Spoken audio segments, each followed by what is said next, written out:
Buenas tardes, estudiantes, docentes y comunidad educativa de liceos de la educación medio técnica profesional de las regiones del Biobío y Araucanía. Reciban una cordial bienvenida a este espacio de aprendizaje y vinculación con las instituciones de educación superior. Mi nombre es Andrea Baloqui, soy periodista participante del proyecto Red Futuro Técnico que SOFOFA opera en la macrozona sur. Política pública que busca fortalecer la educación técnico-profesional, motor de nuestro país, que merece reivindicar su relevancia. Les deseo un muy feliz aniversario 79. Hoy nos acompaña Marcelo Sperger, director de la carrera de Ingeniería Civil Informática de la Universidad Autónoma, con su webinar Informática y el futuro laboral, trabaja donde quieras. Les doy la bienvenida a todos.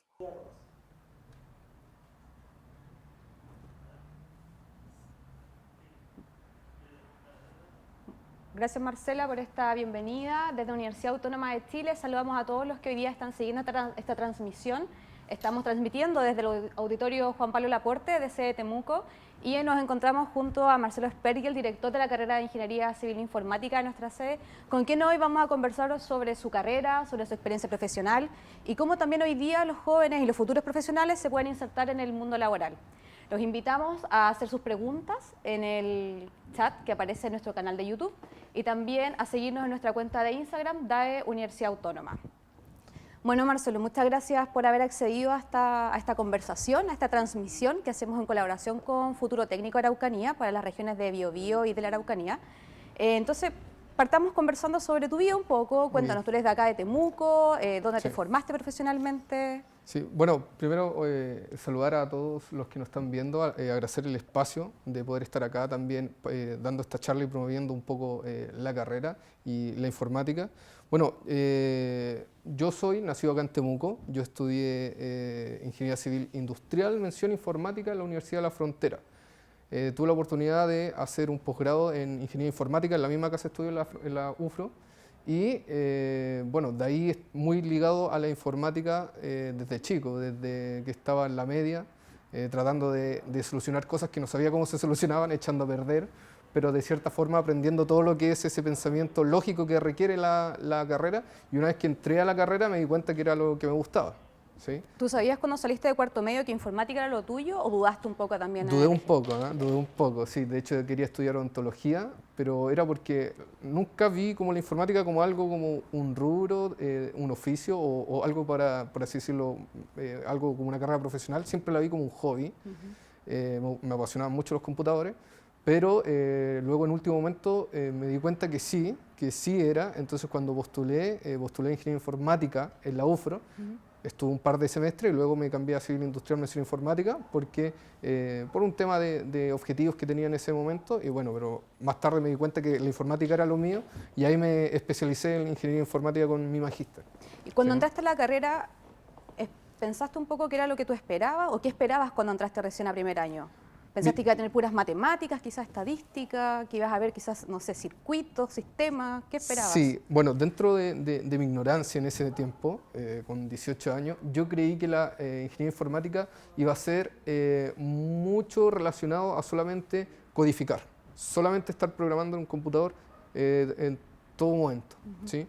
Entonces cuando me cambié de carrera a Civil Industrial, mención informática, yo creí que me iba a enseñar otras cosas un poco más como habilidades blandas, que desde gestionar proyectos, administrar ciertos elementos o ciertos procesos que existen a la hora de trabajar en un proyecto informático. Y fue esa la razón, principalmente. Bueno, igual en ese momento no había un término medio, no estaba civil informática en ese tiempo. Si hubiese estado civil informática, lo más probable es que me hubiese cambiado a civil informática en vez de civil industrial. Claro, ¿sí? Entonces esa fue la principal razón. Egresaste y me imagino que la idea también era seguir perfeccionándote. ¿Continuaste al tiro con estudios de posgrado? ¿Cómo seguiste tu camino? Fue algo bastante curioso y eso se lo agradezco a la Universidad de la Frontera, pero fue principalmente porque me dio la chance de asistir a este magíster antes de terminar mi pregrado.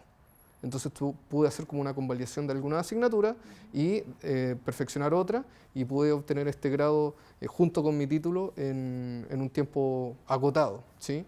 Pero esto fue lo que me abrió todas las puertas para incluso salir al extranjero a trabajar tanto de investigador como programar para acá ¿Dónde estuviste realizando pasantías? Cuéntanos un poco sobre esa experiencia afuera. Mira, lo primero que hice fue una pasantía que apenas entré a hacer el posgrado, una pasantía en Austria, ¿sí? Era relativo a un tema de investigación de mi tesis, y ahí estuve asistiendo a 2 semanas de intensivas de clases para una herramienta en específico, y luego tuve la oportunidad de asistir como a una especie de escuela de verano como / congreso, donde habían desde talleres, conferencias, nosotros mismos presentábamos, y desde ahí yo iba también trabajando, aportando desde Austria para Temuco en ese sentido. En específico, ¿tu tesis qué buscaba en ese minuto? Yo estaba desarrollando una herramienta para diseñar modelos que en este momento no existen. No había una herramienta que pudiese hacer posible eso, y si lo habían, eran muy incipientes,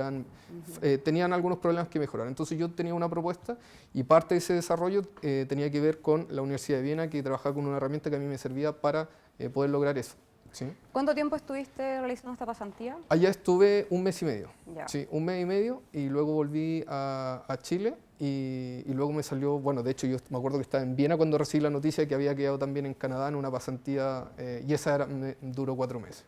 ¿Y en Canadá específicamente qué estuviste realizando? Ahí estuve trabajando con un tema de investigación similar, estuve programando, diseñando un software que permitía hacer una especie de combinación o recomendar combinaciones para crear sistemas integrados, por ejemplo como los Arduino, que uno le puede conectar distintos sensores, pero teniendo en consideración algunas variables como qué realmente es lo que necesitaba el sistema para funcionar, los costos, las funcionalidades, las características, los puertos, las marcas, como que hice un árbol así de decisión, por así decirlo, que recomendara cuáles eran los mejores dispositivos para crear una solución que solucionara un problema determinado, ¿sí?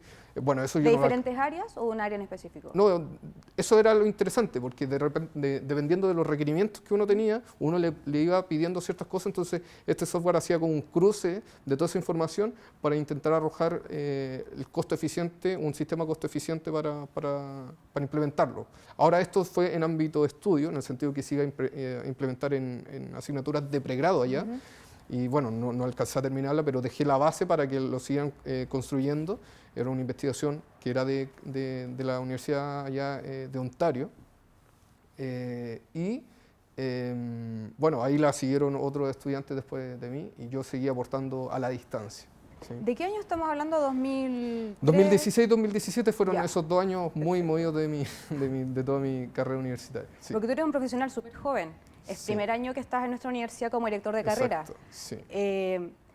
Cuando me cuentas de estas experiencias remotas, tuvimos el 2020 que estuvimos en casa prácticamente todo el año. ¿Para ti no era algo nuevo esta modalidad híbrida, en casa, trabajando a distancia? Para nada, para nada. De hecho, es un poco del tema que me gustaría hablar, porque si bien, por desgracia, muchos rubros fueron perjudicados por todo esto de la pandemia, otros pudieron salir a flote y otros nuevos se reinventaron.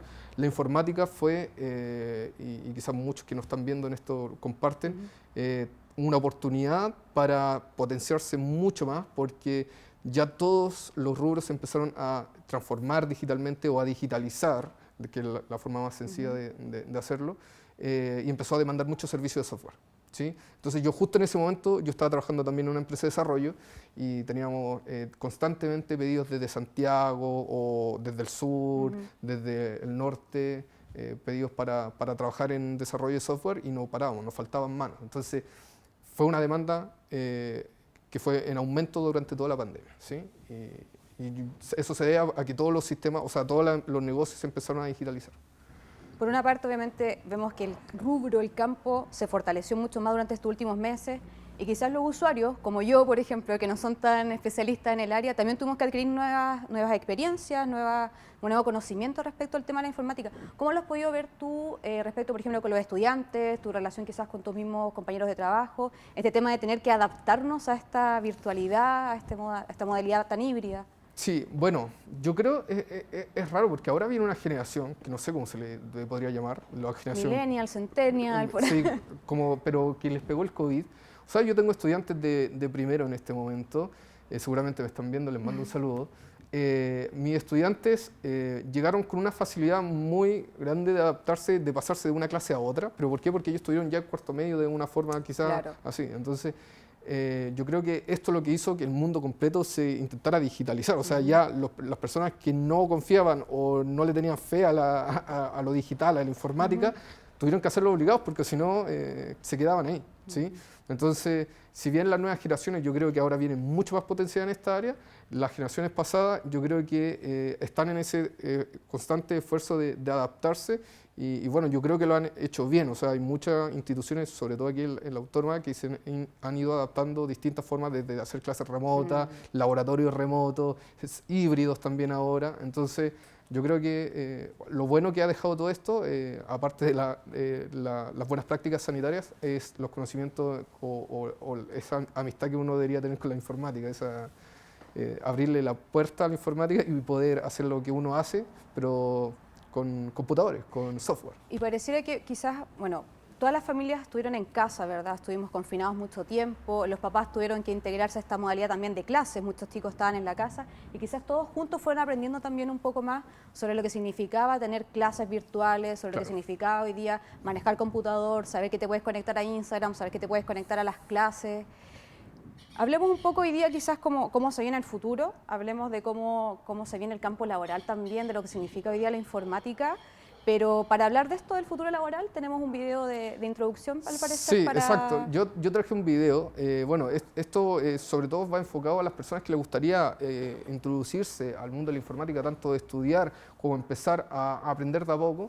Traje un video bastante motivacional y quizás después podríamos hablar un poco de qué consiste la informática y aclarar un par de dudas a los estudiantes que les gustaría entrar a la carrera, les gustaría estudiar algo relacionado a la programación, a la informática, al software. Entonces este es el instante donde ellos también nos van a poder hacer algunas preguntas para aclarar. Sí, dejen todas sus preguntas en el chat de nuestro canal de YouTube que ya estamos transmitiendo para que pueda nuestro director respondérselas prontamente. Vamos entonces con el video. Vale. Ya voy con el video.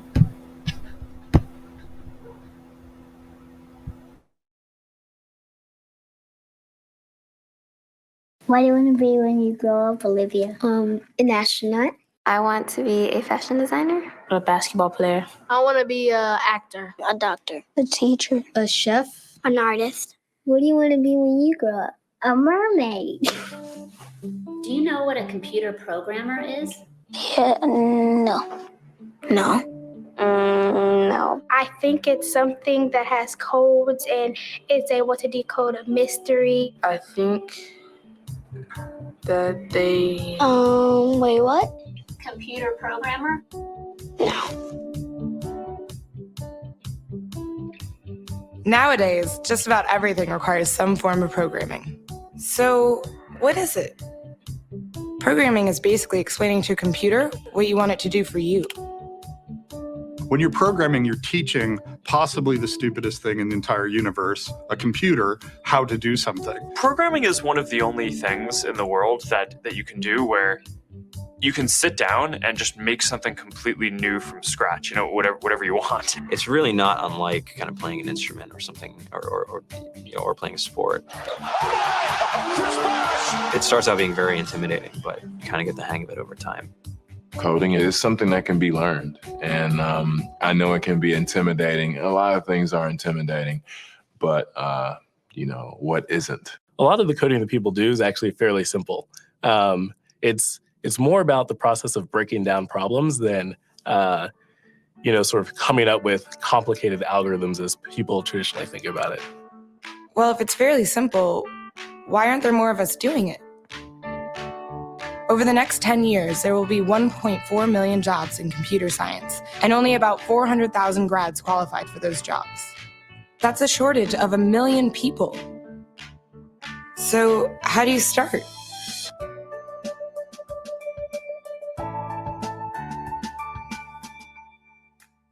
I was obsessed with maps when I was a kid, and cities specifically. So I taught myself how to program. I had a very clear goal of what I wanted to do, which is to see a map of the city on my screen and play with it, put things on the map, move things around the map, see what was happening in the city, how it worked, how it lived, how it breathed. The best early thing was actually using software to decide when the classes in my school would meet. And that put me in a position to decide which girls were in my class. The first program I wrote asked things like, what's your favorite color? Or how old are you? I first learned how to make a green circle and a red square appear on the screen. The first time I actually had something come up and say, hello world, and I made a computer do that. It was just astonishing. When I finally learned a little bit of programming, that blank wall resolved into a bunch of doors. And you open them, and finally you start to open enough doors that the light comes in. And to me, a finished program is like a structure filled with light. All the corners are illuminated. You understand the structure of it. It's a really serene feeling to have completed that.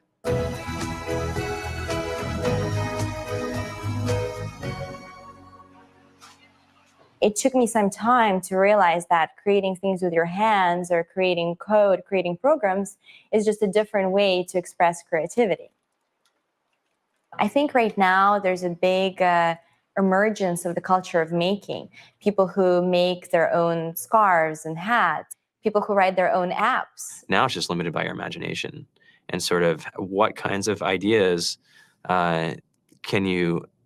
what kind of understanding can you build into the computer so that it can do these things that were previously impossible?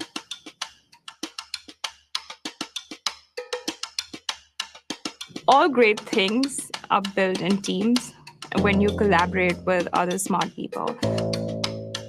You're testing your ideas, you're stimulating each other. That's what makes us successful. It's not some flash of brilliance by somebody who then codes 24 hours a day for 3 weeks. It's what happened. The magic happens when we're all on the same page, collaborating and building something together. There's a much greater need in the world for engineers and people who can write code than there will ever be supply. And so we all live these very charmed lives. To get the very best people, we try to make the office as awesome as possible.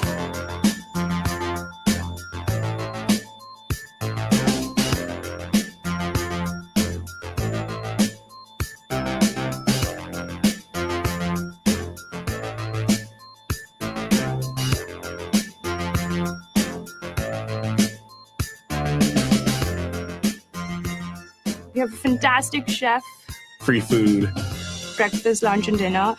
free laundry, snacks, even places to play and video games and scooters. There's all these kind of interesting things around the office and places where people can play or relax or go to think or play music or be creative. I went on the Bureau of Labor Statistics for the United States, and there's about a third of the pie that's all the things you would expect. It's they're working in the government, they're working in typical technology jobs, but then like the rest of the pie, and it was the majority of the pie, just split down into these little teeny slices of every industry imaginable. And what it is computers are everywhere. You want to work in agriculture? Do you want to work in entertainment? Do you want to work in manufacturing? It's just all over.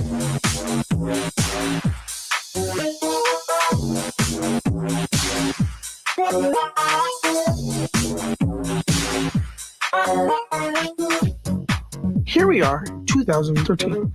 We all depend on technology to communicate, to bank, information, and none of us know how to read and write code. So you guys, what else? Who else has an idea of what we can change with our programming? What else can we do? Tiffany? What I saw my students take away from using Scratch and programming in our classroom is that they were willing to push through problems. It really builds critical thinking. It builds problem solving. And it's something that they can then apply to math in the classroom or their reading skills. We integrated science with this programming, and I saw my scores go up 30%. When I was in school, I was in this after-school group called the Whiz Kids. And when people found out, they laughed at me and, all these things. And I'm like, man, I don't care. I think it's cool. And, I'm learning a lot. And some of my friends have jobs. It's important for these kids. It should be mandatory to be a citizen on this planet, to read and write code. I just think you have to start small, right? And I think that's one of the biggest misconceptions about computer science and programming overall is that you have to learn this big body of information before you can do anything. You don't have to be a genius to know how to code. You need to be determined. Addition, subtraction, that's about it. Should probably know your multiplication tables. You don't have to be a genius to code. Do you have to be a genius to read? Do you have to be a genius to do math? No. No.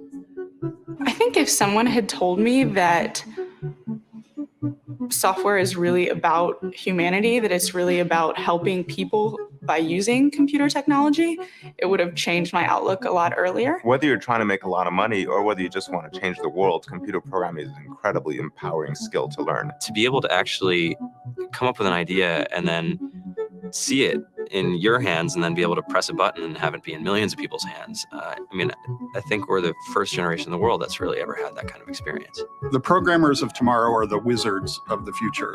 You know, you're going to look like you have magic powers compared to everybody else. I think it's amazing. I think it's the closest thing we have to a superpower. Great coders are today's rock stars. That's it.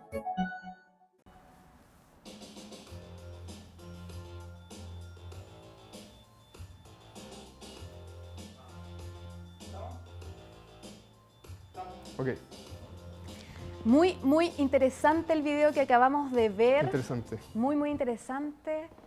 Pareciera que todos pudiésemos programar, o es solo un área donde algunos pueden entrar. No, para nada. De hecho, eso es un poco lo que intenta mostrar ese video. En Estados Unidos y bueno, y en otras partes del mundo se está enseñando a programar a los chicos como si fuese una asignatura del colegio en la básica. Ya. ¿Por qué? Porque mejora desarrolla el pensamiento lógico, ¿sí? Y eso a uno le sirve en distintos aspectos de la vida. Pero claro, cualquiera podría programar, la verdad, si no se necesita ser un genio. Yo creo que eso es algo que recalca bastante el video, que cualquiera de las personas que está quizás mirándonos, que quizás les cuesta las matemáticas o les cuesta más un área que la otra, qué sé yo, es lo mismo que un deportista. O sea, un deportista, si quiere rendir bien, tiene que trabajar duro en ello, practicar y al final y al cabo va a lograr de cierta u otra forma su objetivo. La programación es lo mismo, ¿sí? Constantemente un aprendizaje y uno parte justamente de a poco aprendiendo y cada vez hay un mundo, un abanico de posibilidades donde uno puede terminar. O sea, uno podría terminar desde programando robots, trabajando en programación de interfaces, si a uno le gusta más el diseño, los colores, de cómo se proyecta una página web, una aplicación, no sé, los efectos que logra, también hay programadores detrás de ello. ¿Sí? Si a uno le gusta, no sé, el machine learning, la inteligencia artificial, le gustaría trabajar en cómo un computador puede tomar una decisión por sí solo sin que un humano se lo esté diciendo, hay un área para trabajar en ello, ¿sí? Y luego está el rubro en donde ese software o ese código, ese algoritmo va a funcionar, y ahí estamos en medicina, educación, en la agricultura y en un sinfín de... Está todo, o sea, hay muchas cosas que están programadas hoy día y que nosotros no nos damos cuenta en el día a día. Por ejemplo, cuando uno se sirve un café en una máquina automática. Exacto.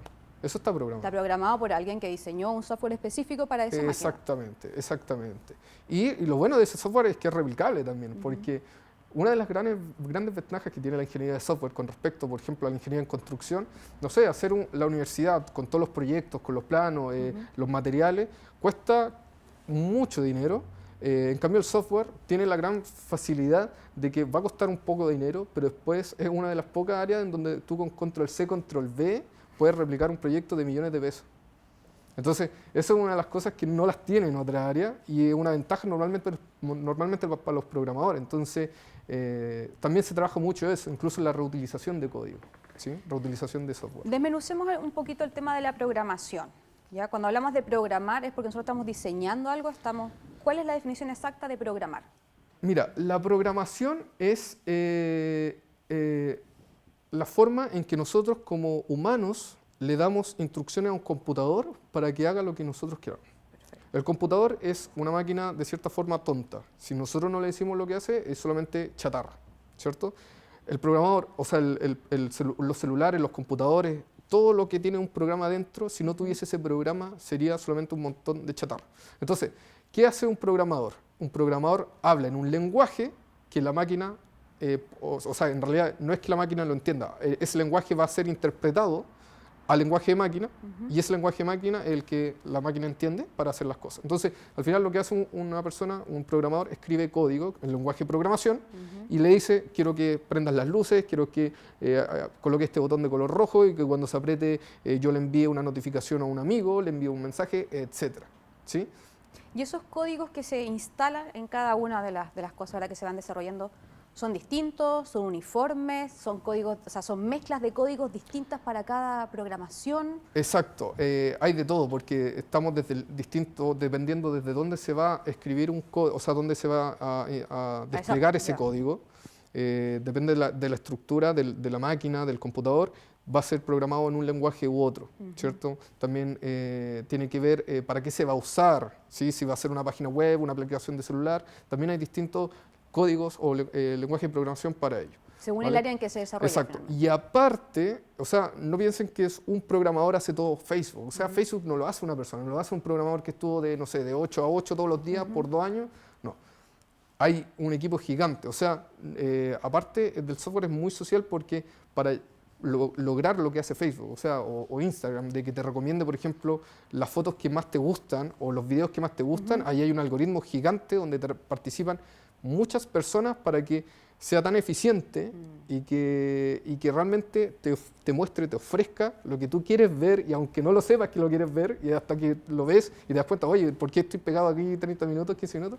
Claro, eso hay personas que trabajan detrás de ello, y ahí hay desde diseñadores de software, arquitectos de software, programadores, diseño gráfico, experiencia de usuario, big data, inteligencia artificial, hay de todo metido entre medio. Eso quería preguntarte, por lo general uno piensa que el informático en sí está en su oficina, en su computador, trabajando con solamente informáticos a su alrededor. Sí. Por lo general, ¿qué profesiones se relacionan más con ustedes directamente en esta etapa de desarrollo? Hay mucho de diseño gráfico, pero también depende del rubro en donde tú vayas a programar, te puedes familiarizar incluso dependiendo de los clientes o la contraparte de quién es la persona que va a usar ese software, te puede familiarizar, o sea, en el día a día te comunicas con enfermeros, doctores, no sé, personas que tienen empresas de alimentos y los programadores, y bueno, también otros profesionales tienen que un poco entender para qué va a servir el software y entrar en ese contexto, ¿sí? Ahora, internamente, en el equipo interno, normalmente hay diseñadores gráficos, ¿sí? Diseñador gráfico podría ser como lo más alejado, pero ya cada vez, digamos que la rama de la informática se está dividiendo en un abanico gigante, entonces ya los diseñadores gráficos pasan a ser diseñadores de interfaces de usuario, que es como una rama de diseño gráfico, pero es enfocado en interfaces de software, ¿cierto? Hoy día la demanda laboral, como tú comentabas anteriormente, va aumentando porque el mundo está cambiando, ¿verdad?, muy rápido. Este último año avanzamos cerca de 10, 15 años en temas de alfabetización digital, ¿verdad? ¿Cómo ves tú el tema del campo laboral para las próximas generaciones? ¿Se va a ampliar? ¿Se va a transformar? Sí, actualmente el mundo está demandando una cantidad gigantesca de programadores. Bueno, en el video lo mostraba un poco. Ese video tiene 9 años de antigüedad. Wow. 9 años. Y yo creo que deberían actualizarlo, pero en el sentido de ¿por qué? Porque ahora la demanda es mucho más grande y el abanico de posibilidades es aún mayor. Debido a lo que pasó con la pandemia, con el COVID, como que el mundo forzosamente o se digitalizaba, transformaba digitalmente o moría en el intento, y obviamente ahí como que el mundo se aceleró en lo digital, empezó a avanzar de manera muy rápida, y eso para ser parte de esa digitalización, transformación digital, etc., se necesitan programadores, se necesitan ingenieros de software, arquitectos de software, ¿sí? Diseñadores de interfaz gráfica, administradores de base de datos, se necesita conocimiento en Machine Learning, en Big Data, ¿ok? Entonces, bueno, y eso también es un parte de lo que nosotros como carrera intentamos tener en nuestra asignatura. O sea, en nuestra asignatura nosotros ofrecemos a nuestros estudiantes de que experimenten por las distintas áreas que conlleva el desarrollo de software. Diseño, Big Data, base de datos, administración de proyectos de software, inteligencia artificial, tenemos un minor, ¿sí? Entonces, ¿para qué? Para que sea el mismo estudiante el que vaya experimentando esos sentimientos que encuentra al especializarse en algo y luego de que termine, obviamente, la carrera, pueda desenvolverse sin problemas en esa área. ¿Qué tan clave es el uso del inglés en el desarrollo de la profesión?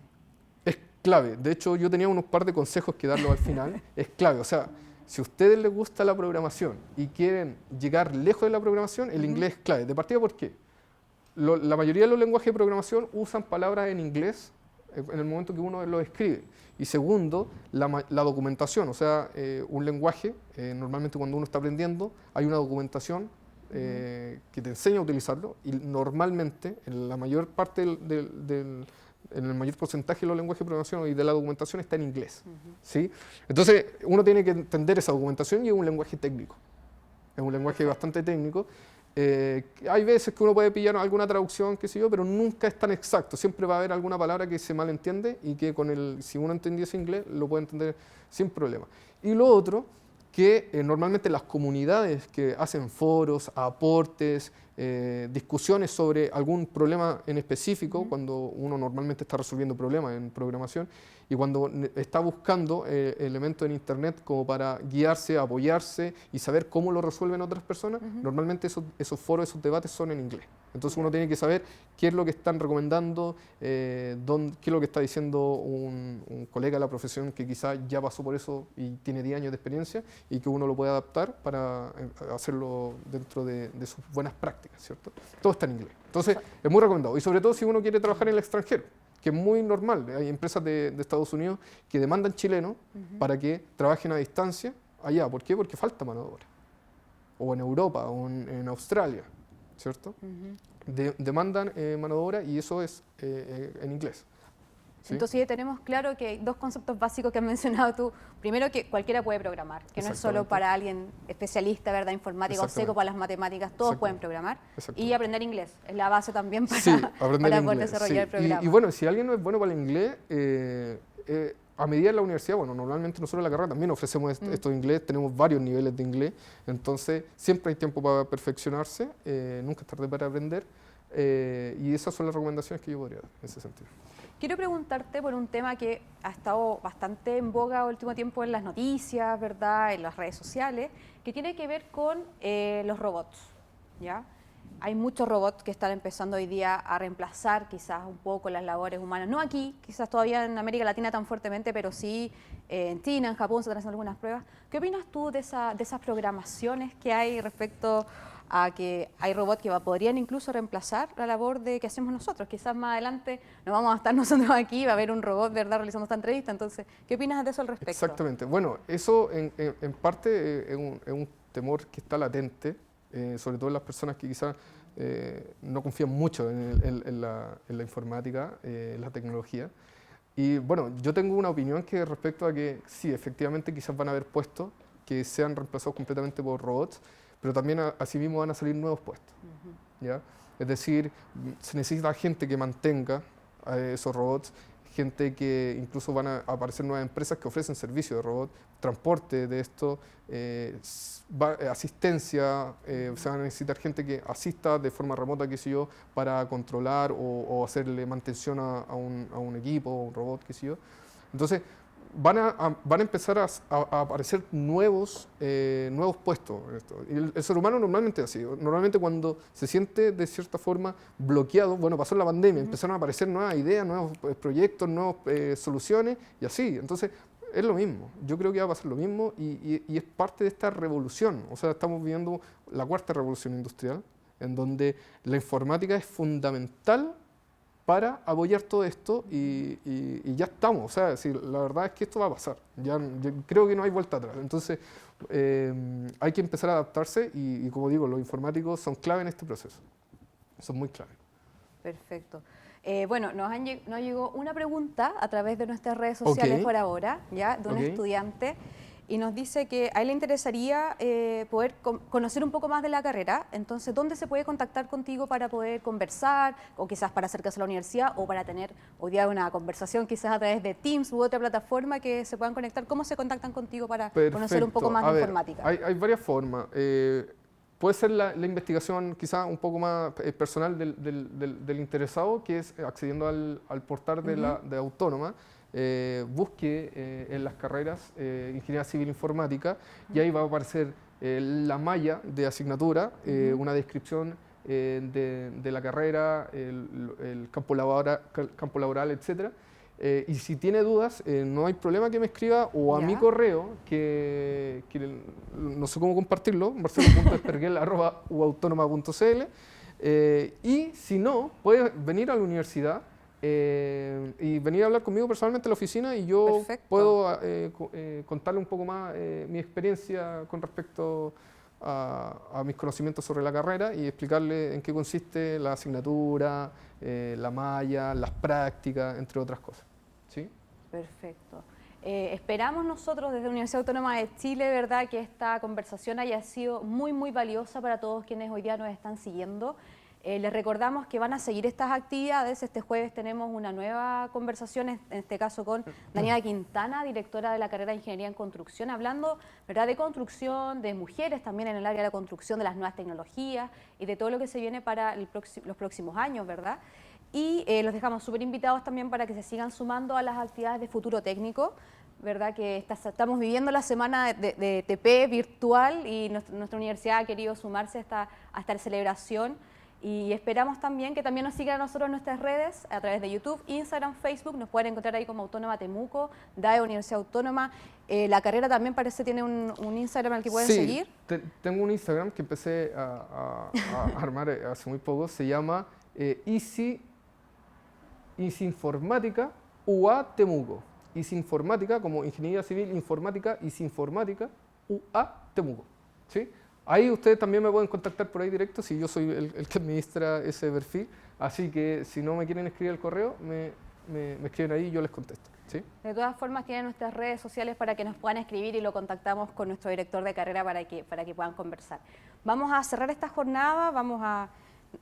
Andrea estará conectada con nosotros aún de Futuro Técnico en esta transmisión que hemos hecho de forma conjunta. Si nosotros miramos hacia arriba es porque estamos mirando un monitor que tenemos.